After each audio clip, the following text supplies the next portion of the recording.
Coming to you from a cozy little condo high atop Old Fourth Ward, Atlanta. Welcome to The Ron Show on America One Radio.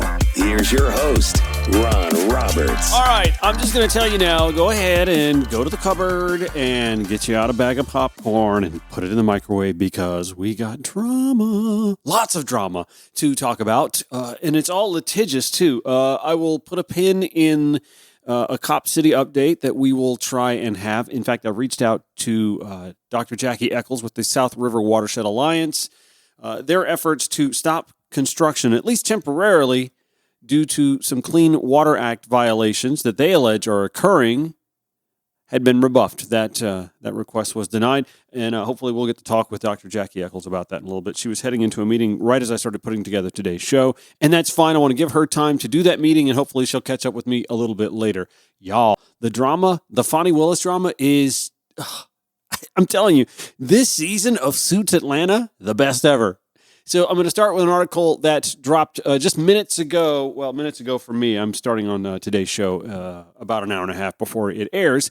Weekdays, 5 to 6 p.m. on the America One Radio app at AmericaOneRadio.com. And, of course, you hear it whenever you listen to it via podcast, if that's how you do it. So this was at about 3:20 this afternoon. Tamar Hollerman and Bill Rankin at the Atlanta Journal-Constitution filing this. Fulton County's district attorney today fired back at allegations she engaged in an improper, quotes, relationship with her top deputy, accusing his estranged wife, this is Fani's people accusing Nathan Wade's wife, of trying to obstruct her prosecution of Donald Trump and his allies. Fani Willis has been subpoenaed to give a pretrial deposition in the divorce case of Nathan and Jocelyn Wade on January 23rd. In today's filing, however, the DA's attorney said that subpoena should be quashed, according to the AJC article. In it, they state that Jocelyn Wade, quote, has conspired with interested parties in the criminal election interference case to use the civil discovery process to annoy, embarrass, and oppress District Attorney Willis. That is what Cinque Oxum, Willis' attorney, argued. Questions about Willis and Special Prosecutor Nathan Wade, of course, you'll remember this last week, bust onto the scene and into public view last week when Ashley Merchant, an attorney for Trump co-defendant Mike Roman, the article states, contended in a court filing the two were in a romantic relationship. Merchant also alleged without proof, let's remember that, y'all, without proof, that Willis has benefited financially from the relationship because she and Nathan Wade had gone on what they call lavish vacations paid by Wade with money he made from Fulton County. Now, here's the thing. Nathan Wade doesn't just derive his income from this special prosecutorial case that he's on. I mean, he's not an attorney for Fulton County. He's working as a special prosecutor in this case. It's trying to peg where money came from to pay for whatever trips that they may or may not have gone on. And again, no evidence of this has been presented yet. We have to wait for that. I believe Scott McAfee set the date for February 15th today. I'll get to that in a little bit. Anyway, the attorney, Merchant, did not include evidence of the alleged relationship, back to the article, between Willis and Wade, but suggested that proof was tied up in Wade's divorce case. Keep that in mind, y'all. The documents for which have been sealed. A hearing on whether to unseal the documents is scheduled for January 31st in Cobb County Superior Court. The Atlanta Journal-Constitution, this writes, and 14 other media outlets have filed a motion asking to unseal the divorce records. Jocelyn Wade's attorney and Merchant did not immediately respond to a request from the Atlanta Journal-Constitution for comment. Here's where things get juicy, y'all. Popcorn ready yet? Oh, I hear it popping. The DA's filing said the Wade's marriage was irretrievably broken. Am I saying that word right? Irretrievably? I hate that word. And there is no hope of reconciliation. This is important, though. This is an important point, as you'll figure out as I continue down the article here. For this reason, Willis' deposition is not needed to resolve the divorce case, the motion said. Willis' motion also said the Wade's marriage was broken after Jocelyn Wade confessed to having an adulterous relationship with a longtime friend of Nathan Wade's. That's right. It wasn't Nathan cheating on his wife. Fani Willis filing today alleges that the marriage come asunder because Joycelyn had strayed on Nathan. Damn! Back to the article. If, however, media reports are any indication, Joycelyn Wade may intend to ask questions regarding the nature of any relationship with Nathan Wade, the motion said. Because the parties agree that the marriage is irretrievably broken, there's that word again, and the concept of fault is not at issue, there is no information that District Attorney Willis could provide that might prove relevant to granting or denying the divorce. Writers Tamar Hollerman, Bill Rankin, quick to point out, however, the filing did not address the nature of the relationship between Willis and Wade.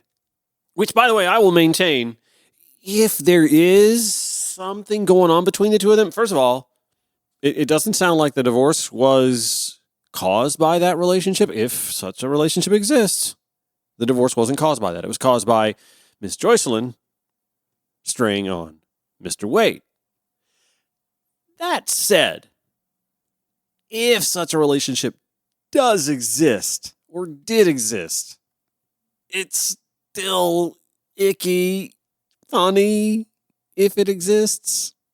That being said, this has all been a ploy from the jump, as she stated in this filing, just to sully her reputation and to muddy the process on a case wholly unrelated to the Donald Trump election interference case. It's true.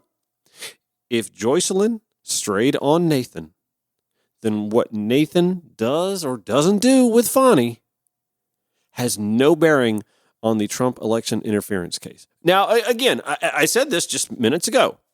It's a bad look if there is something going on between the two of them. It doesn't scream proper. But Fani has no relevance to the Joycelyn and Nathan Wade divorce proceedings. And so dragging her in to testify about it is of no relevance to that divorce.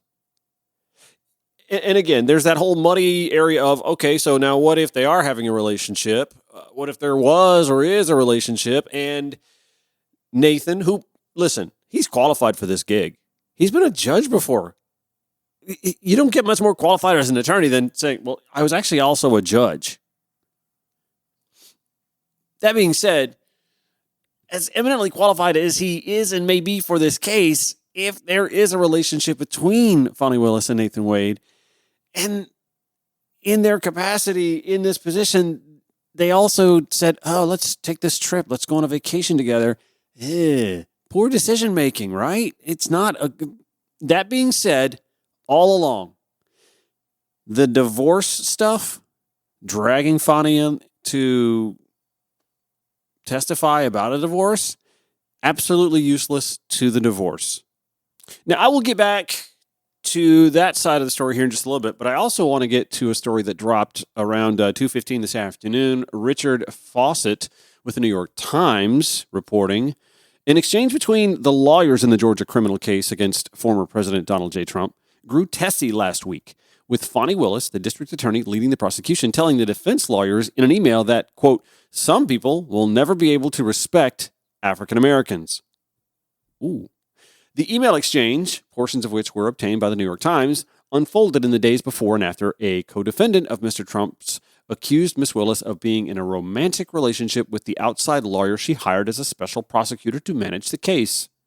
The email suggests that even before the explosive allegations emerged, conversations between the two sides were becoming strained.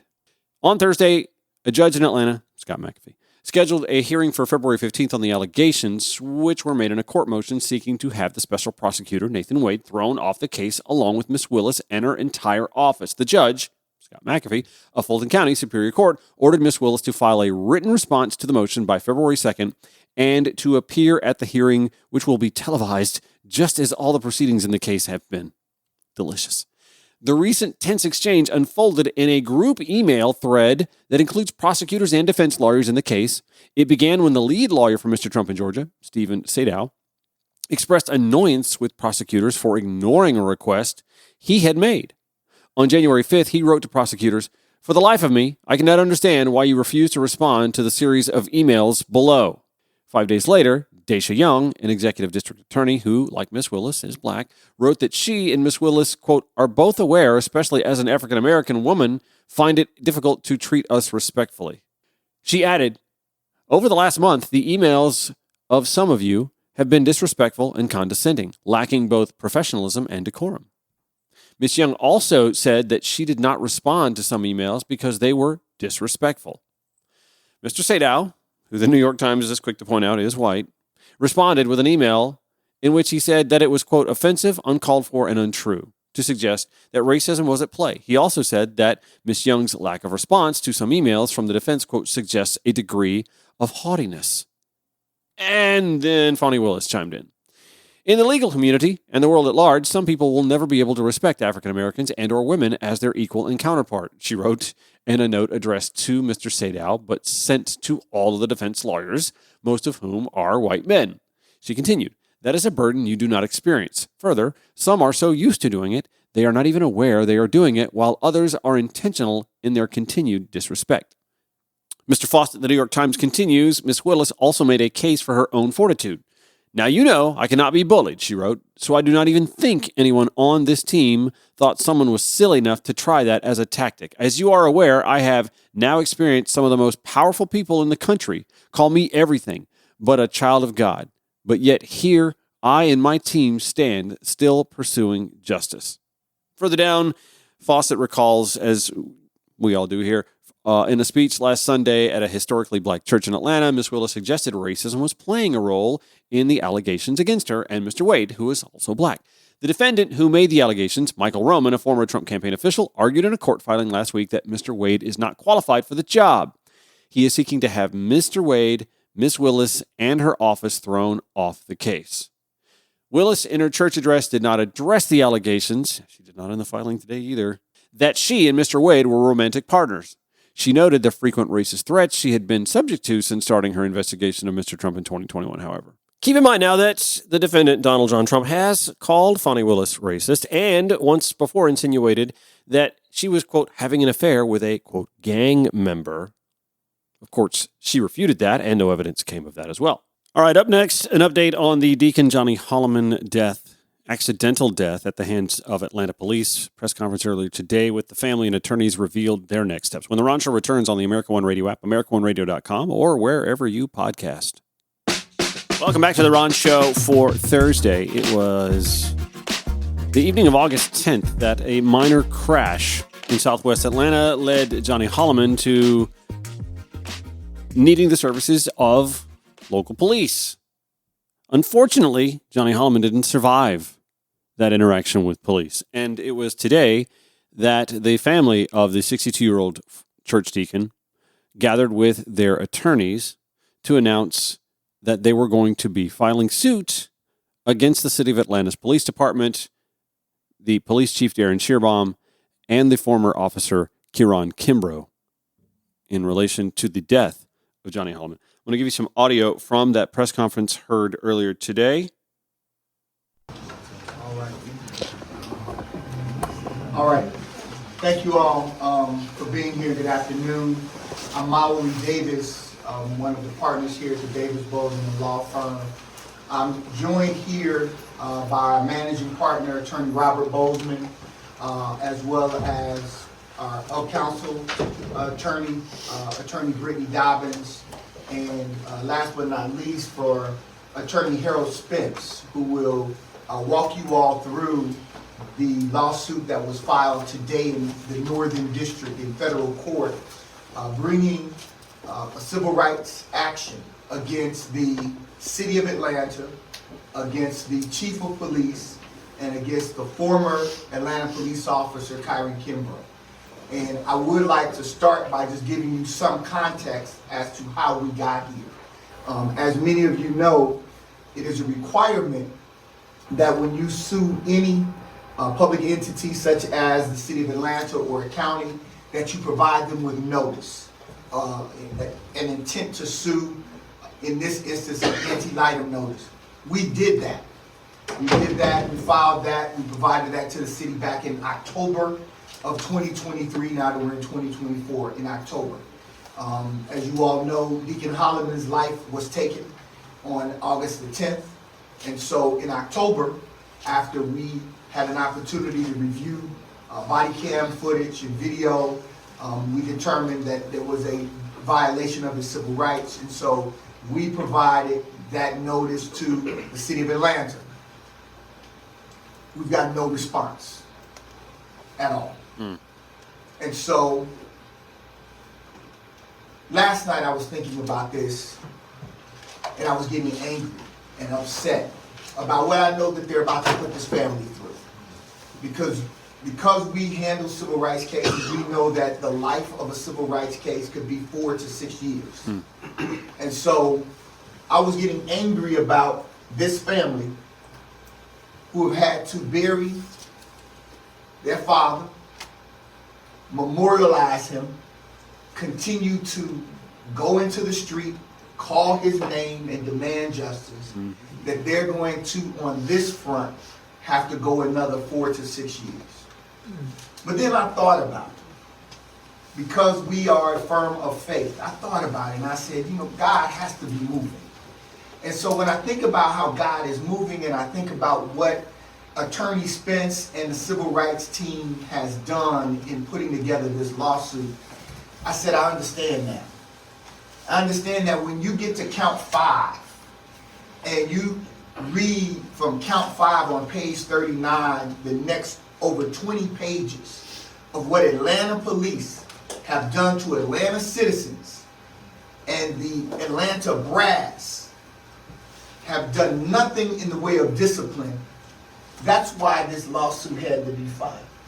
It had to be filed so that Deacon Holloman's life is bigger than just even to his family. It's really about, will Atlanta policing change? Will the culture change? We were saying it at the very beginning. This is a cultural issue. That this officer, who is a young man, in no other situation would he speak to an elder of 62 years old in that context, except having been given a badge and a gun by the Atlanta police. And then, as we do our investigation, in addition to just being given a badge and a gun, he's also been given the nod, the wink, the yeah, this is how we do in certain communities. And so, I'm not mad. City of Atlanta decided not to respond to the anti-litem notice. I'm grateful that we've had an opportunity now to pull back the veil. And we want these organizers to see all that they've been organizing, what they've been saying. They've been right. For all these years, they've been saying there's something that's wrong with this, the way policing is done in Atlanta, and we've just provided all of the documentation, and Attorney Spence will walk you through that. Reporter Carolyn Silva with the Atlanta Journal-Constitution. They're on site to capture these quotes. We have the video that we just gave audio from the attorney, the law firm's Facebook page. Anyway, she recounts exactly how this went down in her piece at the AJC. We'll have that in the show notes at ronshowatl.com. Holloman became unresponsive after being stunned with a taser and put into handcuffs by Kimbrough following a crash, a minor crash, by the way, August 10th in Southwest Atlanta. The GBI described Holloman as non-compliant and said he refused to sign a ticket. Now remember, APD, the city of Atlanta, has since changed their policy on that. In fact, some jurisdictions throughout Metro Atlanta have followed suit in insisting that people don't have to sign tickets, which can be akin to admitting guilt. Anyway, Davis argues that Holloman was not refusing to sign the citation, but only trying to explain to the officer what led to the crash. Body camera footage released in November by Atlanta police showed the entire encounter. At one point in the footage, again, we'll have that link in the show notes at ronshowatl.com, Kimbrough can be seen grabbing Holloman's arm while repeating, "Sign the ticket." Holloman replies with, "Okay, I'm going to sign the ticket." Kimbrough then appears to force Holloman to the ground before stating that he would use his taser. Holloman can be heard repeating, "I can't breathe." The struggle continues for only a few more seconds, and then Hallman appears to fall unconscious, the video shows. Silva's reporting continues. Thursday's lawsuit accuses Atlanta police of violating Hallman's constitutional rights by physically restraining him, denying him free speech, and refusing to provide needed medical care. Davis framed the suit as one aspect of a larger protest movement against the use of excessive force in policing. He credited Kimbrough's firing to the work of activists who, quote, stayed in the streets and spoke out against Hallman's treatment and death. Naturally, to cure Atlanta Police Department's culture, they need a $109 million campus the size of a college campus outside city limits in DeKalb County. Environmental impact be damned, right? No, I did not misspeak, by the way. That price tag has gone up. It's now a $109 million price tag for the Atlanta Public Safety Training Facility. And after a federal judge's decision today rebuking this South River Watershed Alliance lawsuit, yes, it is environmental impact be damned. More on that when the Ron Show returns on the America One Radio app, AmericaOneRadio.com, or wherever you podcast. Follow The Ron Show on Facebook at The Ron Show Radio. The Ron Show on America One Radio. Several sources, by the way, indicating that there is to be a second interview with former New England Patriot head coach Bill Belichick and the Atlanta Falcons. Yo. Yes, that New England Patriots, the New England Patriots that came back from a 28-3 deficit against the Atlanta Falcons to defeat them in the Super Bowl back in 2017. And I get it. Bill Belichick is, I believe, 26 games shy of the all-time wins record in the NFL, which, I mean, I guess we'd be happy to see him celebrate as a Falcons head coach if he were doing that in year 2. But does this roster tell you that this is a possibility? Is this team any closer to contending next year? Because that's the scenario. This is a win-now situation. The fan base wants a winner now. I know you didn't come here to hear me talk sports, but I got to get this off my chest. So, yeah, I mean, next season's got to be 10-plus wins. 10 wins and 1 or 2 playoff wins at least, right? So there's 12 of the 26 he needs, which means he's not going to be able to do it the next season either. So I guess maybe early in the third season, there'll be a big ceremony when he gets that 27th win or 26th win to tie it, 27th to break it. But do you really think Bill Belichick's going to be around that long? I mean, I don't mean that like in a morbid fashion. I'm just saying, does he want to coach that long? I don't know. That's what he wants. He wants the all-time wins record. I know that. And I'm sure he'd love to hoist another Super Bowl Lombardi trophy. So would I. My God, please. Oh, my. To see the Falcons win the Super Bowl, this grown man would cry like a baby. I just don't know that he's the answer. He's the answer when he's got a quarterback named Tom Brady and a good defense. The Falcons have a decent defense. Is it good? Can it be good?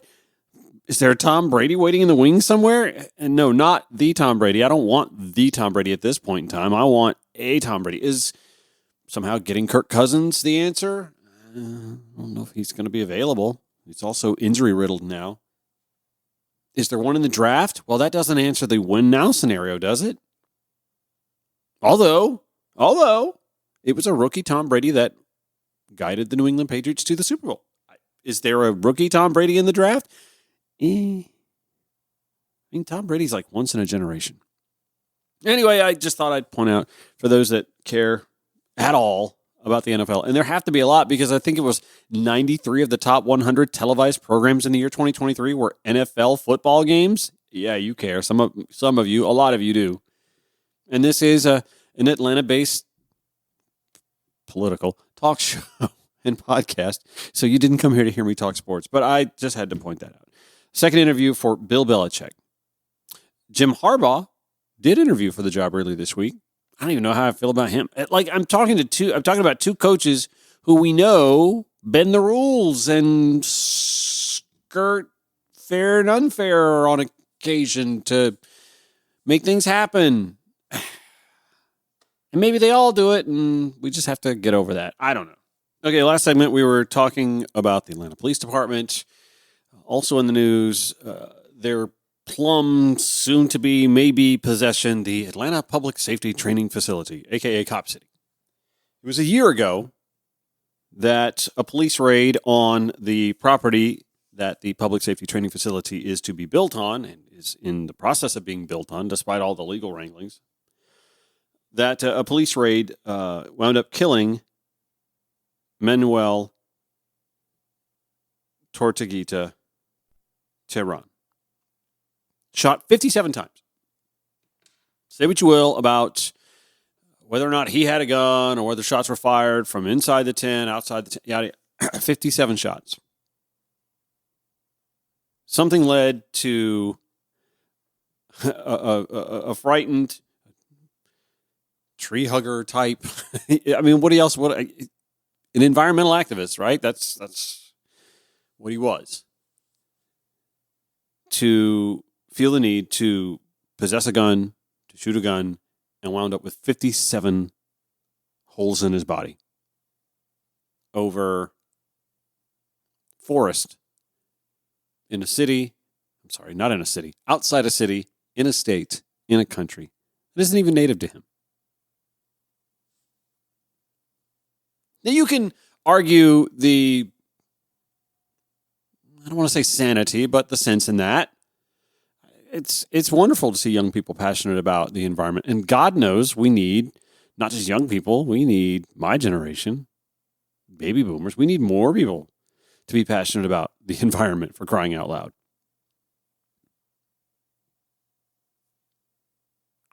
But it's been a year since Tortuguita died in that police raid, a raid that you have to question the necessity of. And yet at the same time, we get headlines like today. Rowdy Bunch with the Atlanta Journal-Constitution reporting that a federal judge has shot down an attempt to halt construction of Atlanta's Public Safety Training Center after an environmental group sued over alleged violations of the Clean Water Act. Dr. Jackie Eccles, of course, head of the South River Watershed Alliance, she and I have texted back and forth a little bit today. Was hoping to get her on, but we're running up against deadlines, so I don't think that's going to be able to happen. Hopefully we'll get her on soon. Anyway, the South River Watershed Alliance filed a suit last August against the city of Atlanta and the Atlanta Police Foundation, claiming the, quote, stormwater discharges from the Atlanta Training Facility construction site were not in compliance with the general permit. The lawsuit says members of the group worry about sediment from the training center site impacting Entrenchment Creek and wildlife. The suit claimed the construction site was cleared before required sediment storage bins were completed, resulting in stormwater from the site discharging into the creek. It asked that construction halt while the court determines if the city and police foundation violated the Clean Water Act.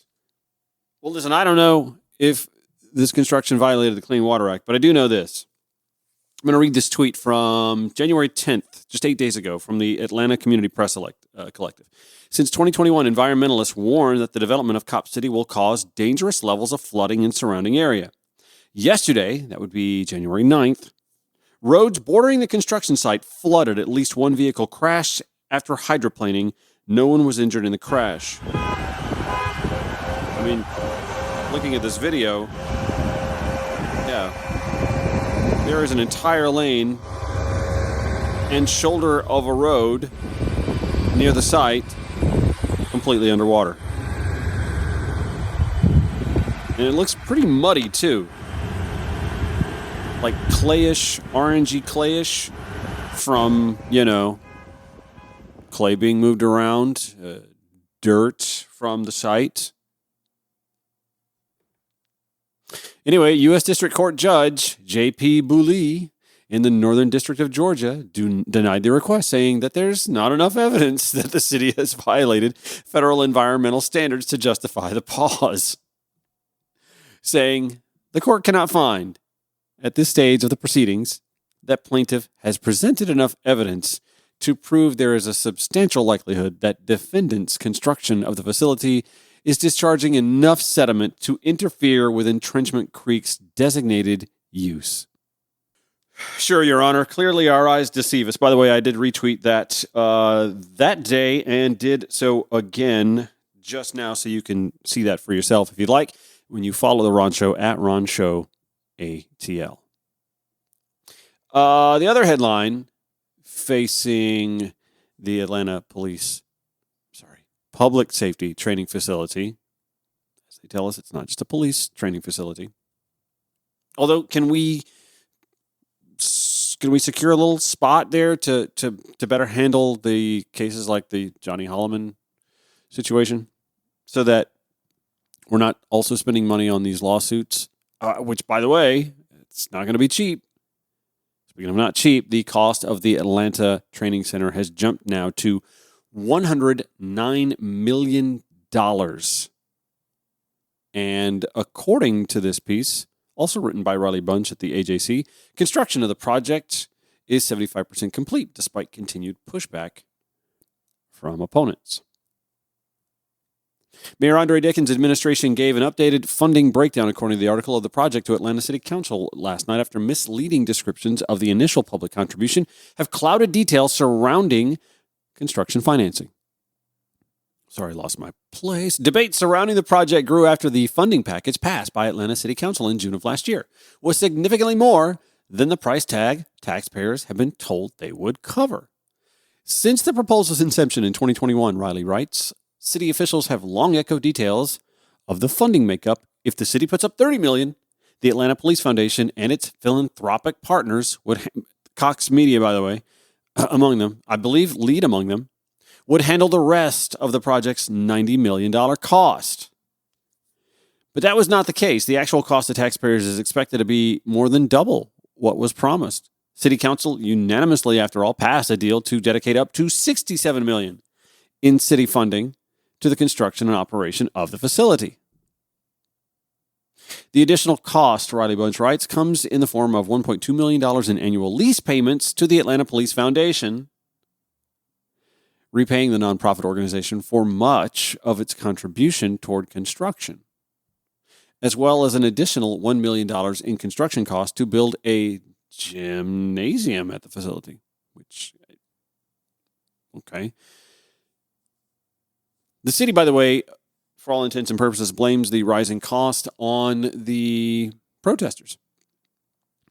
And I will point out, I've said all along, I'm not real crazy about destruction of construction property, the companies that are working on the site, there to do their job, having to, insure their vehicles and equipment because of the damage being done on the site.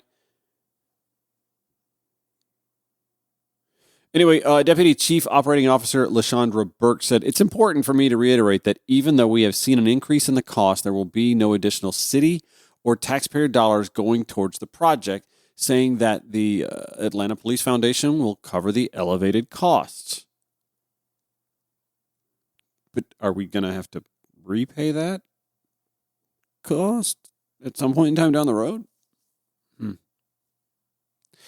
Burke said, because of the actions, she's referring to some of the on-site issues, off-site issues, because of the actions we've had to increase our outside security by $6 million. That does not include APD officers who are on 12-hour shifts covering the actual site.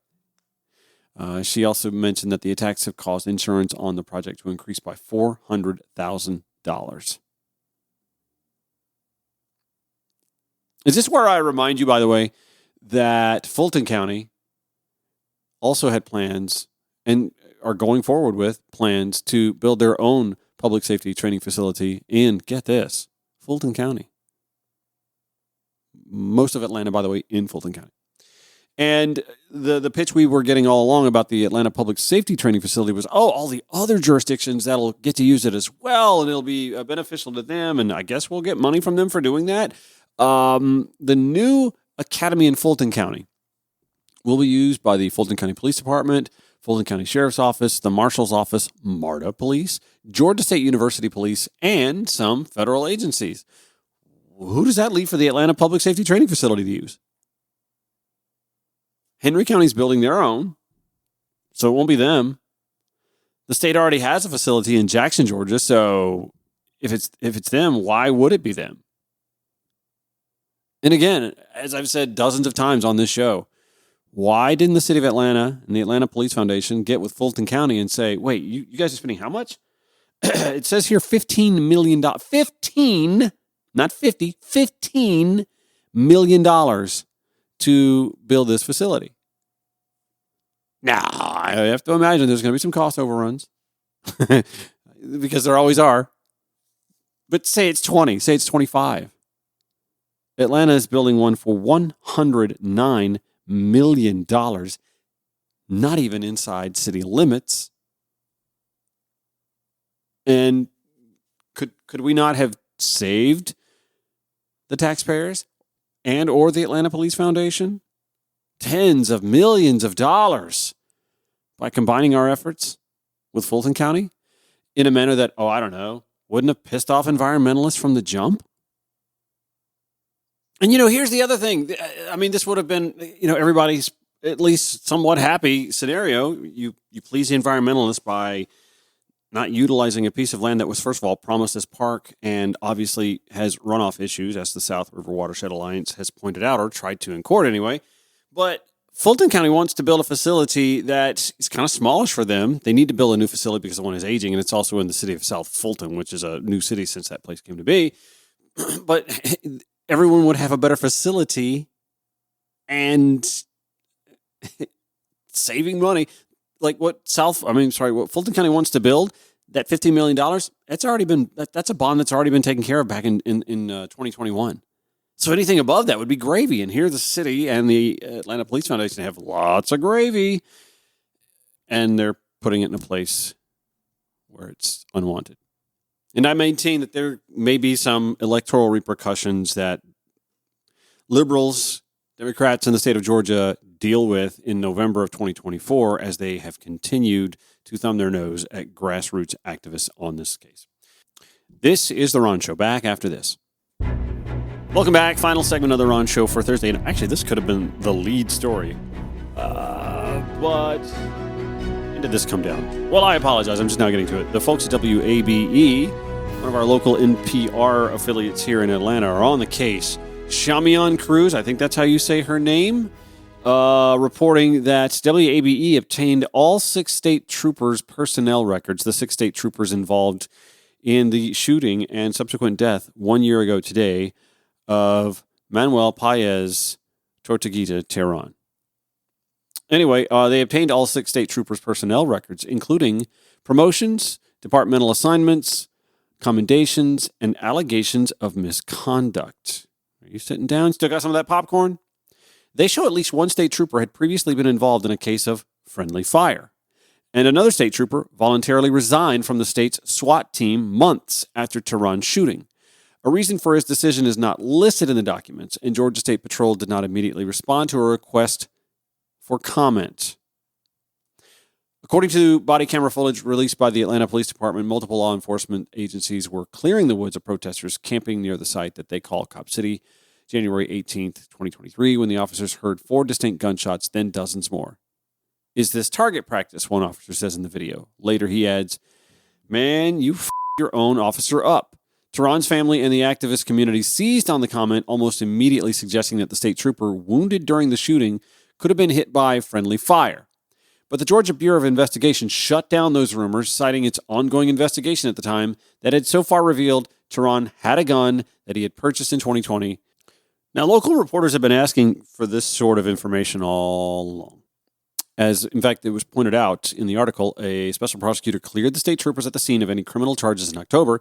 He has declined to disclose any additional records until a separate RICO and domestic terrorism case. Remember that one, where they raided the Atlanta Solidarity Fund and dragged 3 of them out in handcuffs in this surprise raid. Speculation is not evidence, the agency said in February. The GBI is continuing to investigate the incident from January 18th and is being as comprehensive in the investigation as possible. The initial assessment given by the GBI concerning the incident is still valid. Our investigation will continue to look at every aspect to include statements made at the scene, and each will be evaluated. Meanwhile, the special prosecutor assigned to review the case did not respond to a request for comment on whether the possibility of friendly fire was even considered. Actually, I added the word even. According to the GBI, Tehran fired first from inside a tent, wounding Trooper First Class Jerry Parrish. Other state troopers fired back. The GBI alleged there's no direct video evidence of the shooting, only the aftermath, because the troopers generally don't wear body cameras. The gunshots heard in the videos are from those worn by nearby Atlanta police officers. Anyway, let's get back to the troopers' records here. According to this WABE story, and by the way, we'll include it in the show notes, ronshowatl.com. The state troopers' personnel records state all 6 were members of the state's SWAT team and that they were allowed to return to full duty from administrative leave with pay 5 days after the shooting. One of the troopers, Jonathan Salcedo, was investigated in 2015 for firing a weapon he was not qualified to use during a shootout that left a 36-year-old man dead and 2 deputies hurt, according to the documents. A district attorney in Northwest Georgia found one of the deputies who had been wounded was struck by friendly fire. However, Salcedo was exonerated after the local district attorney and the Georgia Department of Public Safety agreed that no policy had been violated. That same year, Salcedo was investigated for several incidents, including operating his vehicle, quote, in an unsafe manner and an, quote, at-fault collision. He was issued a, quote, documented verbal warning and a, quote, letter of concern. But his supervisors still commended him in his performance reviews for, quote, usually making sound judgments when making decisions. Court documents show he was also the subject of several lawsuits, but over the years he continued to be transferred and promoted. And I'm seeing this little bit of a surprise headline, I guess, mostly because there's inclement weather coming to Washington, so folks are scattering. I'm going to read this from Fox News. The headline, House votes to avoid government shutdown after Speaker Johnson bucks GOP rebels. Well, how much longer will he be Speaker of the House? Go ahead and start the clock now. The House of Representatives Thursday voted to advance a short-term government funding extension, Fox News writes. That'll, by the way, carry the government through early March. The bill now goes to President Biden's desk, where he will have to sign it before the end of the day on Friday to avert a partial government shutdown. It passed 314 to 108 and nearly split the House GOP in half. 107 Republicans voted for its passage, 106 opposed.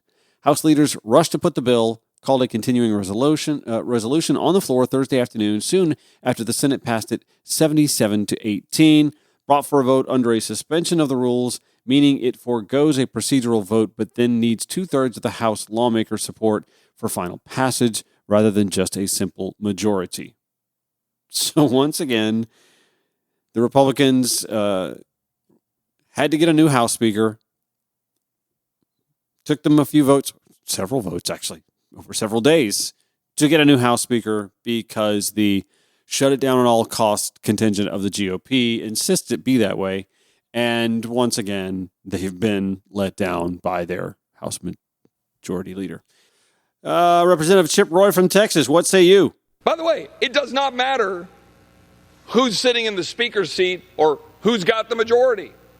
We keep doing the same stupid stuff. Mm-hmm. Not a lot of room for error with the GOP holding 220 seats. Democrats with 213. There are 2 vacancies, one being former House Speaker Kevin McCarthy, speaking of doing the same stuff, and the recently expelled George Santos. His seat, by the way, is up for a special election, and I'm going to read for you some data on that real quick. 1,533 ballots have been returned from some of the early mail-in vote. By party registration, they are plus 22 percentage-wise for Democrats. The early vote in 2022 was plus 13 for Democrats. 58% are women, whereas in 2022 it was 55%. So that's looking good for Democrats. I mean, if Democrats pick up one of those 2 seats that were both Republican, that'll give them a slimmer majority. A slimmer minority. It will be a 221 to 214. It's 7 votes, just 7 votes separating the 2. It could be as little as 5 votes. It could be as many as, if I do the math right, that would be 9. But it doesn't look like it's going to be 9. It looks like it's going to be a 7-vote slim majority for the GOP once these seats are filled, heading into an election cycle. Fascinating stuff. That's going to do it for The Ron Show. I thank you for listening. We've got lots of show notes. Catch them all at ronshowatl.com. Back here tomorrow, 5 to 6 p.m. on the America One Radio app, americaoneradio.com, and then wherever you podcast. Have a good one.